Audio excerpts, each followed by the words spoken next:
galit ko.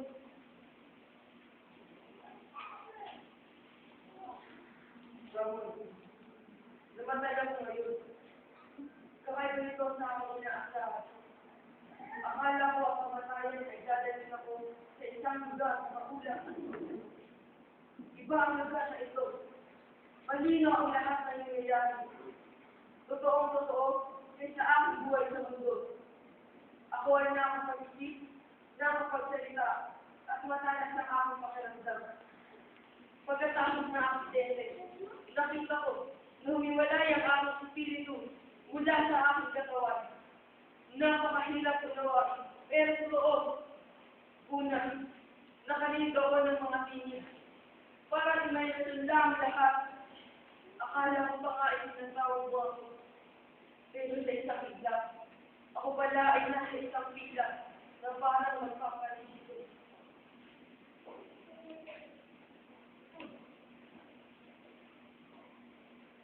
Paano ang pangalan mo?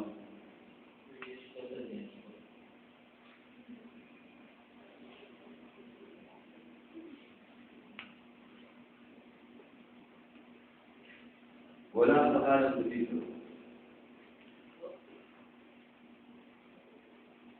Sumama ka namin. Ayun ako dadalhin, bibita mo. Bibita mo, ayun ako dadalhin. Dali naman nila kung wala kayo sila. Yung pangalan ako, bibita mo. Ang mga nakasulat lang sa akin ng buhay na makakarating sa namin. Ang iba sa impyerno habang buhay. Hindi kami. Bitawan ako, nakasulat ako. Ano yung parang may susunod ako sa dyan? Ayoko dyan, parang nawala na. Ayoko dyan.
Yung araw para mo kumatay.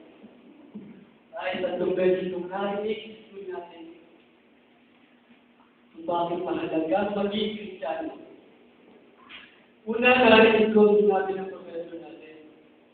Pero hinaliwala mo na. Pangalawa, habang bigkasan natin, habang tayo kumakain, narinig ko natin. Pero ano ginawa ko? Hindi ba mo naman ang usapan? Ano ba naman? Ngayon, naguguluhan ako. Ang bigat-bigat ng kalooban ko. Hindi ko magawa mag-isip kung ba't hindi may sinabi namin kung paano maging Kristiyano.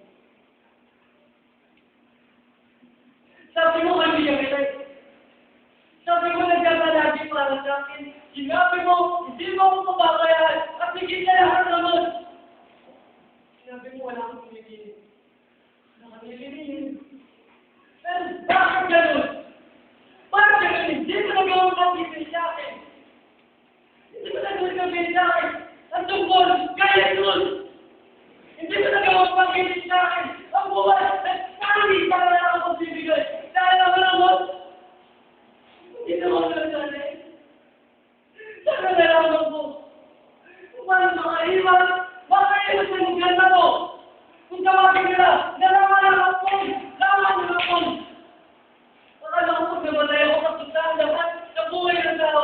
Pero hindi naman. Sa lugar na to, patuloy ako na ako buhay. May kakayahan akong mag-isip. May kakayahan akong makakita. Sige sa lahat. May kakayahan akong makadama. Nararamdaman langit na hirap.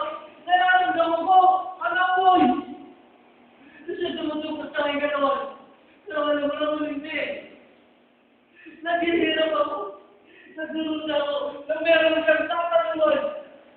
Sa isip ko, at alam mo ba kung hindi ko lumot, maulawad kung bakit ako nandito. At alam mo naman, alam ko malamon, sagot sa tanong ko. Alam ko malamon dahilan kung bakit ako nandito. Kaya Ramon, ikaw! Kung siya dapat isinin kung bakit ako nandito!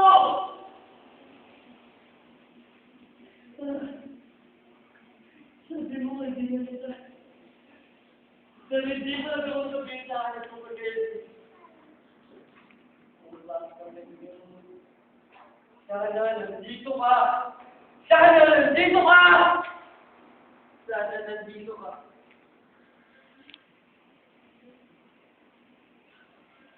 Patawarin mo ako, Ernesto! Patawad, kaibigan ko!